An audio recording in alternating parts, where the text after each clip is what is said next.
What's up, everybody? Dees here, and today we are doing a healthy option for September. We are doing celery soup. So what you're gonna need is a lot of celery and your Instapot. You're gonna need 4 tablespoons of butter. You're gonna put your Instapot on saute and start melting it. 1 large onion chopped, and if you haven't already done so, make sure you subscribe to the channel. We got 6 cups of celery, which is about 3 bushels packed.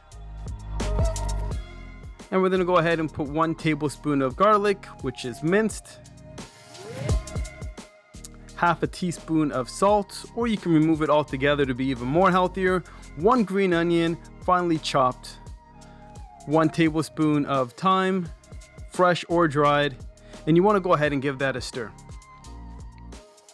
Get it all mixed up while the Instapot is on saute. You want to go ahead and add in your half a teaspoon of black pepper.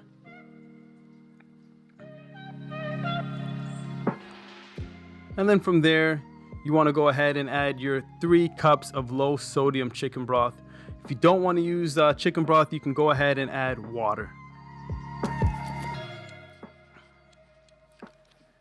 Once you've combined everything together, you want to kind of give it a little bit of a mix.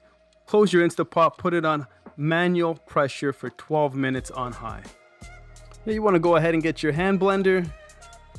Blend that to the consistency that you'd like. You may want to get it a little bit more refined, or you may want it a little bit chunkier. It's completely up to you.